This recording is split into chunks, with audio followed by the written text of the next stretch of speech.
This is the cheapest V90 SD card you can pick up that will work with pretty much every single mode you can get on your Sony A7S III.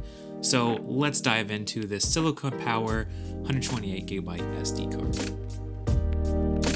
The folks over at Silicon Power kindly provided me two of their Superior Pro 128GB V90 UHS2 cards, and these cards will work with your Sony A7S III and basically every single recording mode. There is one that you would be missing, but I don't think it's going to be too big an issue for most shooters. So let's dive into the rather slow unboxing of this Superior Pro SD card. Yes, it claims it can handle 8K, read speeds up to 290 megabytes per second, and write speeds up to 160 megabytes per second. While paying attention to the reads and write speeds of the card, you also want to pay attention to the V rating of each card. This here is a V90, and that basically guarantees 90 megabytes per second write speeds to this card at all times. Very similarly, with V60, you're getting 60 megabytes per second. To get a real sense of the value of this SD card, let's compare it to the CF Express Type A card that is offered by Sony. For 160 gigabytes for a CF Express Type A card costs a whopping $400.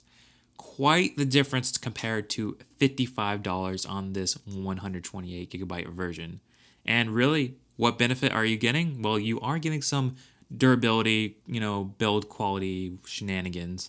But really, for most of us, mere mortals, this is going to be just fine. Now, if you want to try to save a little bit of money, you could go with the 80 gigabyte version, which is still $200. So really, you're not getting a tremendous value between those cards. And if you are shooting in one of those higher formats, that 80 gigabytes is going to fill up pretty quickly. Now, I don't typically review SD cards, but I figured there must be some way I could put this SD card to the test, so I decided to format this card, shoot in 4K 60p in the XAVC-SI codec, which is 600 megabits per second, so a very hefty codec, which gave me about 26 minutes of footage. And yeah, it held up to the test and it just filled up. There are no drop frames, so quite impressive for a little card like this. Again, that's a scenario I will almost never be in. I'm typically going to be using this card for 4K 24, 4K 30 in the XAVC-S codec. So I don't really need super fast speeds, but it's nice to have back in my mind knowing if I do need to shoot in a higher recording format, these are definitely available.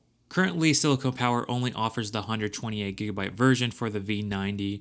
However, if you want to get a sense of what your recording modes and how much media you're going to have left on your card, let's break it down for you. Like I mentioned before, if you choose a V90 SD card, you basically have every single recording option inside the Sony A7S III. However, you are missing one recording format, and that is if you want to shoot 4K 120 in the XAVC-I codec, which is found in the S&Q mode. So if you specifically need to shoot in that, you probably just need to spend the extra money on a CF Express Type A. For everyone else, you can use a V90 card and get by just fine. If you want to buy this card, I'll leave a link in the description to where you can find this card. Of course, those are affiliated, so it helps out the channel.